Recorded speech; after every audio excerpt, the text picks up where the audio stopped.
बिस्मिल्लाहिर्रहमानिर्रहीम। आज की वीडियो मैं किसी ट्रेंड की वजह से नहीं, किसी जो आम तौर पर मैं वीडियोस करता हूँ उससे भी थोड़ी हटकर है, और ये वीडियो है कैटरेक्ट या मोतिया के बारे में। और ये मेरे एक पेशेंट के कहने पर मैं बता रहा हूँ, और पेशेंट का एक ही सवाल था कि डॉक्टर साहब क्या मोतिया भी वापस हो सकता है या उसका हल सिर्फ सर्जरी है। तो आज हम जज्बात पे नहीं, साइंस पे और मेडिसिन की बुनियाद पर बात करेंगे, क्या वाकई ऐसा हो सकता है, या इसमें कौन सी ऐसी डाइट्स हैं, ऐसी कौन सी आपकी तब्दीलियां हैं लाइफस्टाइल की जो फ़ायदा मंद साबित हो सकती हैं। सबसे पहले समझते हैं कि मोतिया बंद या कैटरेक्ट होता क्या है। कैटरेक्ट आँख का जो लेंस है उसके शफाफ ना रहना है, मतलब आपका जो आँख का लेंस है अगर वो शफाफ ना रहे, वो धुंधला हो जाए, तो इसको हम कैटरेक्ट या मोतिया कहते हैं। क्योंकि जो सेहतमंद लेंस होता है वो शीशे की तरह बिल्कुल साफ शफाफ होता है, और अगर उसमें कोई धुंधलाहट आ रही है तो ये कैटरेक्ट कहलाता है। और होता क्यों है ये? वक्त जैसे एजिंग प्रोसेस कह लें, वक्त के साथ साथ कह लें, ज़्यादा एक्सपोजर कह लें, तो उसके साथ ये क्या होता है, ये धुंधलाहट का शिकार होता जाता है और क्लाउडी हो जाता है। मगर यहाँ पर एक अहम बात जो मैं आपको बताना चाहूँगा कि इंसान के जो बॉडी के टिश्यूज़ हैं, वो बहुत सारे टिश्यूज़ जो हैं वो रीजनरेट करने की सलाहियत रखते हैं, लेकिन जो आँख के जो लेंस है उसकी प्रोटीन रीजनरेट करने की सलाहियत नहीं रखती। तो उससे क्या होता है कि जो नुकसान हो जाए, जो उस प्रोटीन का डैमेज हो जाए, वो खुद ब खुद जो है ना रिप्लेस नहीं हो सकता। यही वजह है कि जो मोतिया है वो एक संजीदा, एक सीरियस इशू या सीरियस कंसर्न बनता चला जाता है। अब असल वजूहात उसकी हैं क्या, साइंस क्या कहती है? सबसे पहले सबसे बड़ी वजह जो उसकी है, मोतिया हमारे यहाँ पे बहुत कॉमन होता जा रहा है, तो उसकी असल वजूहात हैं क्या? Number 1 is oxidative stress. जी हाँ, सबसे जो पहली वजह है वो ऑक्सीडेटिव स्ट्रेस है, फ्री रेडिकल्स का अटैक है, और धूप, आलूदगी, शुगर, सिगरेट और आपकी जो मेल नरिशमेंट या जो आपकी इम्बैलेंस डाइट है वो भी इसकी एक वजह है। ये सब क्या करते हैं, ये मिलकर आँख के जो लेंस है उसके प्रोटीन्स को डैमेज करते हैं और आहिस्ता आहिस्ता उसको ख़राब करते चले जाते हैं, और यही फिर आगे चल के धुंधलाहट का बायस बनता है। दूसरी वजह जो है वो बड़ी वजह वो ग्लाइकेशन है, यानी कि शुगर का हमला।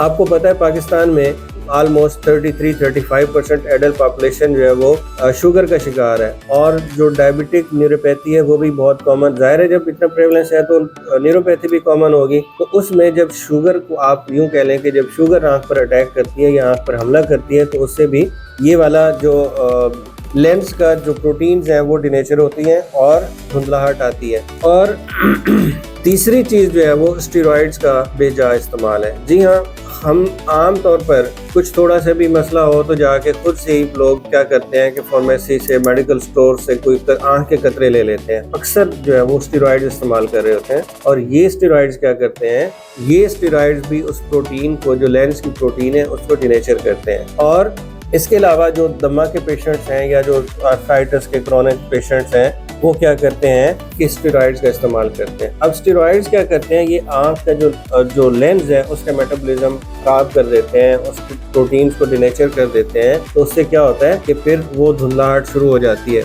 अब मैं बात करूंगा इस सवाल पर कि जिससे सबसे ज़्यादा बहस होती है कि कार्नोसिन एक कुदरती डी पेप्टाइड है जो इंसानी आँख में मौजूद होता है, और आँख के लिए इसकी एक ख़ास शक्ल है, इसको हम एन एसिटाइल कार्नोसिन कहते हैं। और ये ड्रॉप्स क्या करते हैं, इसके 3 बड़े साइंसी फायदे हैं। ताकतवर एंटीऑक्सीडेंट है, ग्लाइकेशन को तोड़ता है, जिस्म के अंदर एंटीऑक्सीडेंट्स को एक्टिवेट करता है। और अगर मैं साइंटिफिक एविडेंस की बात करूं तो ये कोई मफरूज़ा नहीं है, बल्कि ह्यूमन क्लिनिकल ट्रायल्स में ये देखा गया है। NAC आई ड्रॉप्स जो है वो इस्तेमाल करने से लेंस की क्लाउडीनेस कम हो जाती है, और उसके साथ विजन बेहतर होती है, उसके साथ ग्लेयर सेंसिटिविटी में वाज़े कमी आती है। खास तौर पर एज रिलेटेड कैटरेक्ट के अंदर ये बहुत ज़्यादा इफेक्टिव होता है, लेकिन एक शर्त है कि इसको आप कम से कम 3 से 5 माह इस्तेमाल करें। आपको अगर मार्केट में ये आप अपने फार्मासिस्ट से, आप फार्मेसी से जाके इसको पूछ सकते हैं, आप कंसल्ट कर सकते हैं, उसके बाद ये इस्तेमाल करें। और आपके इसके अलावा जो डाइटरी चेंजेस हैं